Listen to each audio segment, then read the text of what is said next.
Two men journey to the bars and restaurants of Scandinavia to find amazing beers, always with the same question. Hey, what's on tap? It's time to find out.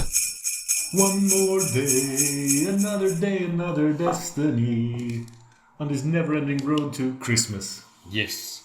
And we're on day 15, so we have a very exciting day planned. We're Super exciting. We're going to drink a beer. I know, and we got a new beer to try, and it's one that you brought, so Yes. I'm super excited about that. So you get to open Do I get to open it? Yes. Oh, I feel like, did I open it yesterday's as well? I feel like I'm always opening it. Now when we're... Ooh, it's just this is Evil Twin New York beer? It is an Evil Twin New York beer. And it is a Christmas beer. Walking down the streets of New York with a Christmas tree is completely normal because who has a car? Exactly. Just rolls off the tongue, doesn't it? Yes, and I will love for you to write the show notes for this one and the title. That title's going to be a You nightmare. need to include all of the title or the episode doesn't and the count. punctuation as well. Yes, or the Because episode doesn't count. It's a sentence and a question mark. Yes. So remind me, what have I packed? What is the actual style? This is a IPA, 6.5%.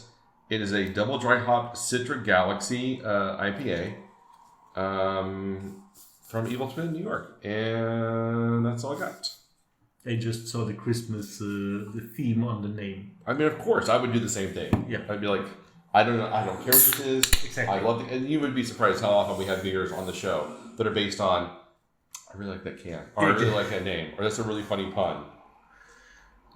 And carrying a Christmas tree on the streets of New York is totally normal, because who has a car? Wow. Just the nose on it, like opening the can, it's just this burst of Citra and Galaxy hops. It is crazy. This is... But Galaxy isn't necessarily your favorite. No, I know 7. You're thinking of, I think Marcus. Marcus doesn't really like Galaxy. Galaxy. Ah. He's the... Oh, man, this smells... It smells like fresh wort almost. It's so hop forward. This is exciting. You know, it's hard to review IPAs and double IPAs on the show, but I drink more of those than any other style probably. Yeah. And this just smells so amazingly good.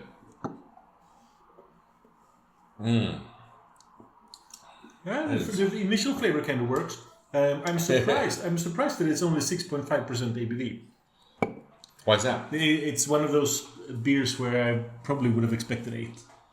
Really? Yeah. Okay. So it's strictly in the IPA family. It's not... It's not a double IPA. Yeah. It's an IPA. And the image on the can is a Christmas trees being sold on Amsterdam Street for only $35. Ooh.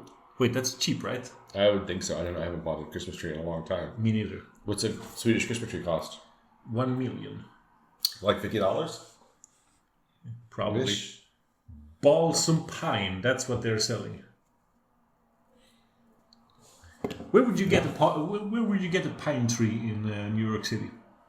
I mean, on the street corner, apparently. Yeah. That's what they're doing here. It looks like it's much the same way as where you would find a Christmas tree in Sweden. There's just some guy out selling Christmas trees on a lot somewhere. But Sweden has forests everywhere. We're famously forest rich. I don't know if you know much about New York or the New England area. A lot of trees. It's a lot of buildings. There's a lot of trees.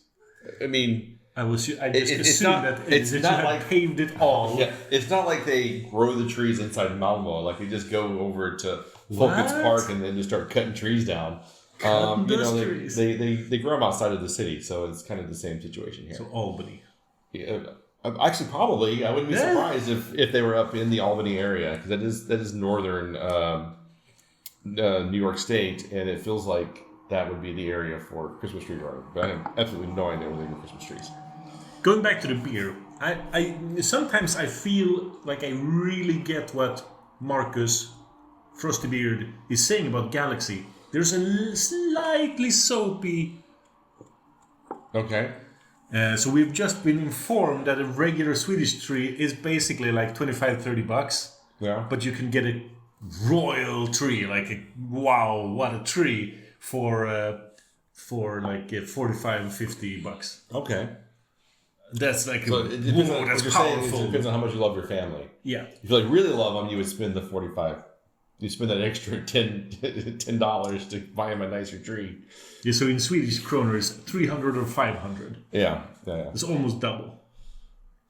Yeah, but how much better quality is that tree then? Is it all twice as good? They all start losing their pine needles instantly. Ah. And then you start stepping on them and you go, I got another pine needle in my foot. And Christmas is cancelled. No presents for everyone. And Dad throws the presents into the fire. And Mom cries. And it's been so long since I had a live tree. I don't even know how they work. Because as a kid, we had plastic artificial trees. And then as an adult, I've always had an artificial tree. So I don't even know how to take care of it or why. And then I see the Swedish trees and I'm like, I'm pretty happy with my artificial tree. It actually looks like a tree. For some reason, Swedish Christmas trees always remind me of Charlie Brown Christmas. Oh. They always look a little bare and a little sad. Yeah.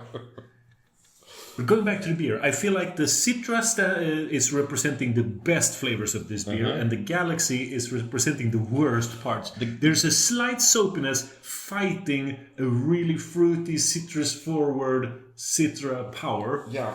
I would say the Citra is very bright and kind of nice, interesting, and then the Galaxy is a little more earthy, kind of grounded. So it is kind of playing a high and low, good cop, bad cop kind of flavor profile here. Citra is the good cop, obviously. I mean, I'm not labeling, but sure. I quite enjoy this. I think this is a really nice IPA. Walking down the streets of New York City with a Christmas tree is completely normal because who has a car? What would you give this? I'm still undecided. I need to try a little more. I'll pour some more, and I'll also you're doing a double pour. That does not happen very often on this show, so that's a very good sign. I will also admit that this is another beer that, as soon as I had gotten it delivered, I immediately wrapped it and kind of forgot about it. So this could have been a sour. It could have been an imperial stout. It could have been a lager.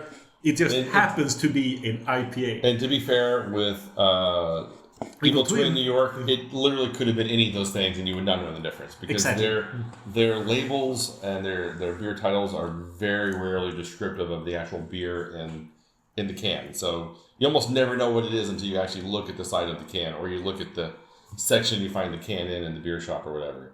But yeah, this is a lot of fun. What? So the trees they're selling are pine trees. There are hop varieties that taste like pine. Chinook, Simcoe, and Columbus. Why wouldn't you go for one of those? If you have a pine tree, Christmas tree oriented IPA, why wouldn't you go for pine flavor? I mean, it does kind of make the most sense to do that, but apparently, Evil Twin marches to the beat of their own drum. They do. We cannot. Who knows what the winds blow and what they may deliver from them? It's always a surprise. Their hop dealer only had Citra and Galaxy. He has one of those trench coats that he opens up and he goes, "Hey man, you want some weedy hops?" Yeah, and they go, hops. "No, we want pine tree hops." "Hey man, I ain't got any. My source ratted on me, man." That is exactly how I imagine hop purchases being done.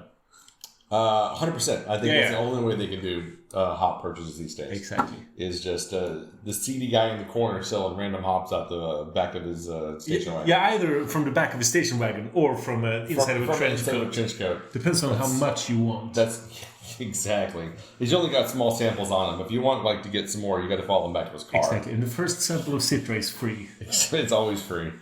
All right. So I'm going to give this a 3.75.